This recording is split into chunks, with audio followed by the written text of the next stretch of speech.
Hi, No Fear Hippie here is here, and today we will be doing a response video of Mr. Headache's Why DB is Unhealthy. So make sure you give him a like and follow, and let's get into the video. And welcome to another commentary video. Today we're going to be talking about why the game of Dead by Daylight has become so unhealthy, because it's something that's been been stirring in the Dead by Daylight community for a little bit recently, especially with the onset of all of the wonderful bugs that came through with the Lara Croft chapter, that people seem to be more mean or sweaty than they've ever been, and it's been something I've been seeing as a sentiment spread across multiple streams. There's been plenty of YouTube videos made recently also talking about why killers play the way they do and why survivors play the way they do, and how we don't have a right to be mad at either person in that scenario because they're just doing their best, they're just doing what they have to. And I kind of just want to weigh in on this conversation and kind of like get to the core issue as to why the situation exists. So on Saturday on this channel, we did a React Andy to Coconut RTS's video talking about how content creators can get stuff banned or nerfed. I made a video as well. And mostly this focused on the Dowsy situation, which is a very, very interesting one that you should look into if you are not aware of it, as Will goes flying in the background. But the thing I found most interesting about it was the debate between Otts and True Talent that happened twice, and both having very, very different opinions on what was considered a skillful show of play in Dead by Daylight.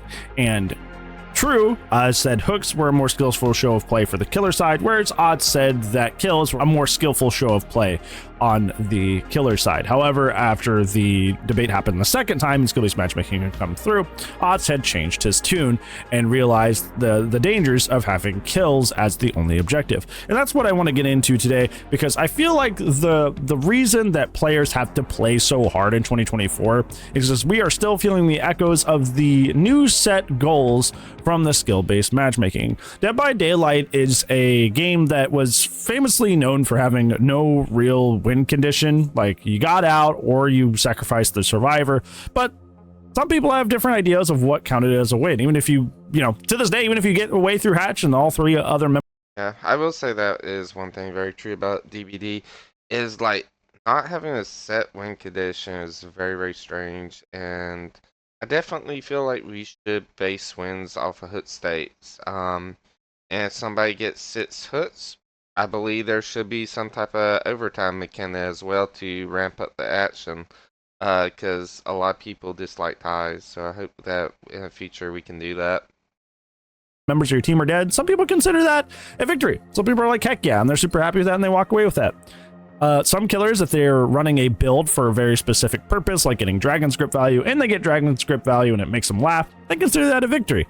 It's a game that does not have a win-loss screen, it just has points. So there's really no way to really be like, you played the game wrong or you played the game right, because there was no way to, the game itself and ergo behavior themselves weren't directly telling you who won and who lost. It was just a results screen. Through the skill-based matchmaking that came out in 2021 September, I believe, they stepped in and they clearly defined win and loss scenarios. Even if you were not someone who was actively carrying about September, I believe, they stepped in and they clearly defined win and loss scenarios. Even if you were not someone who was actively caring about these things, now the skill-based matchmaking, at least in the background, was tracking a very, very hard stat that did count a win or loss. Obviously, if you're unaware of this, how skill-based matchmaking works, kills equals you get more MMR, and escapes as survivor count for more MMR. There's a lot of nuance to that, like Hatch being a draw and stuff like that, but generally the goal is escape at all costs and sacrifice the survivors at all costs. And I think that by defining this win and loss state very, very clearly, that's where a lot of gameplay started shifting into an unhealthy direction, because we're just kind of like task-oriented human beings. That's what we do. We like to succeed, and we like doing the thing we are told to do and getting rewarded for it. So if you set the new task, if you set a new objective, we are going to chase that objective. So now, instead of something like Old Barbecue and Chili, which if you do not know Old Barbecue and Chili, when you would hook the survivors, all 4 survivors at least once, you got a big blood point bonus. Instead of more healthy gameplay like that being the focus, now Behavior themselves have said, hey, get your sacrifices, get as many sacrifices as possible. It doesn't matter if you do it in 12 hooks, 9 hooks, you gotta, or just hook camp, hook camp, hook camp, hook camp until they die. As long as you get the 4K, that's all that matters. That all accounts. It doesn't matter what skill you showed going up into that scenario. That's what counts now. And that's why on the flip side, you have the survivor end of things where you've seen a huge shift towards just gen rushing and trying to get, everybody bringing BMP tools. Yeah, and one thing about DBD is it's became more and more efficient as time has went on, where people are trying to figure out things more and more, trying to optimize stuff. Kind of like how people did in the Smash Brothers community, where it started off casual and went into more competitive. Same thing with the Pokemon community, casual and then became a whole lot more competitive. And yeah, it's just all about optimization nowadays, especially with streamers showing ideal guides and helping define the meta very, very quickly as soon as a new part comes out or something gets rearranged. Toolboxes and gen builds, because all that matters is getting out. It doesn't matter if you can loop the killer a long time. It doesn't matter how altruistically you play. As long as gen done and you get out, that's all behavior cares about. That's all the skill-based matchmaking cares about. So you don't have to get good at the skillful parts of the game, because leaving out that exit gate is the only thing that matters. So for all the people making videos right now talking about how like killers aren't trying to be mean, they're just trying to survive, and survivors doing the same thing when they're like, well, I'm not trying to be mean or sweaty, I'm just trying to get out.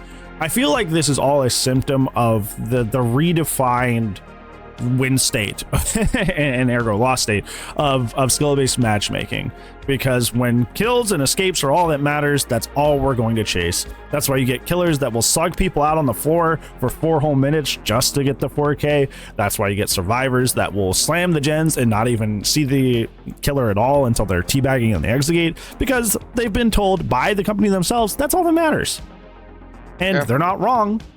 They're not wrong. I think it's funny because at least in other games like fighting games or MOBAs, the skill-based matchmaking is something that you can flaunt because there's usually badges or ranks that come with that. And Dead by Daylight, there's not any of that, but people still treat it the same. People, regardless of the fact that they don't have something visual that they can flaunt in your face, still grind MMR and still want to win as much as possible. Because as you know, if you've been to my streams a lot, I say winning never goes out of style, and it truly never will go out of style. So if people see a victory, they're going to seek it. So the TLDR being is that if behavior one, I still definitely believe we need separate casual and separate comp modes, and with having a separate comp mode, actually having badges that mean something, because right now the grades do not mean anything at all. They are completely insignificant, and we need something to actually kind of make us feel like we had an achievement in our rank and we really worked on improving ourselves.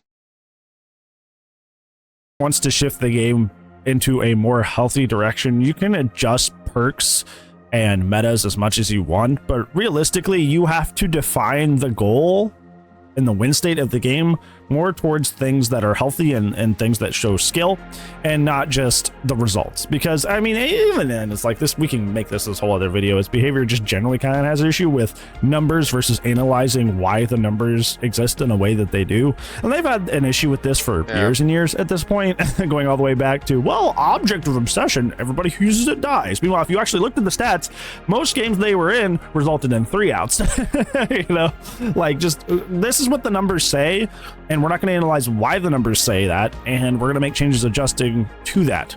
So the game has to be more complex than just kills and escapes, because when people we've seen now, it's a very complex game. MMR has been in the game for years at this point, that when you redefine the win state to just kills and escapes, the things people do to get to those places on both sides is not tremendously fun. So you should redefine this into something else, whether that be hooked, or that be using the emblem system. The emblem system already tracks skillful play in order to award you points at the end. It could be implemented with that somehow. There's plenty of alternative routes you could go with this. But I think we've seen now that, at least currently, with the only objective being get kills and get escapes, that people will do some pretty unfun things to get to those spaces. And I think it's generally something that's driven a lot of people away from the game. And if you want to bring a lot of your player base back, it would be probably smart to adjust how skill-based matchmaking is factored. Yeah, what do you think of today's video, friends? Hopefully this added some context to a lot of the discussion that's been going on in the Dead by Daylight community lately, having to do with like killers running sweaty stuff, survivors running sweaty stuff, and why that happens. If you have another reason as to why you think it's happening, I'm more than happy to hear about it down in the comments below. But other than that, that's it for today's video, friends. Thank you so much for watching. But I do upload daily, so I will see you tomorrow. And if I don't see you tomorrow, I'll see you when I see you. Goodbye. I will say another thing about this, is that I feel like the survivors, they have a lot of them are used to like old DBD, and survivors have a massive competitive edge up against killers. Um, so now that there's a bug in the game that allows them to complete multiple gens at once, I've noticed survivors being more and more sweaty, and I literally had probably about 3 or 4 matches where I was just goofing off, trying to learn how play killer on controller, because I'm not used to the sensitivity. I'm not used to a joystick, and all 4 games, virus they put in an exit gate and they teabagged for as long as humanly possible. And normally, like that happens in most games, but it just seemed a little bit extra as of late. Um, so I'm hoping that maybe people can, the buds can get fixed and we go back into a more healthy state of DB pretty soon. Probably will happen with the next UV8 mode being released. I see the game going back into a more healthy state, I feel like. I do feel like it does get more healthier when new game modes are released, 'cause a lot of people goofing off a lot of times. And even during like the anniversary event, I felt like it was in a pretty healthy state. Everybody seemed to be having a great time with it. Just this last update is a little rough. Okay, so I hope everybody has a great morning today. I'll see y'all around. Bye bye.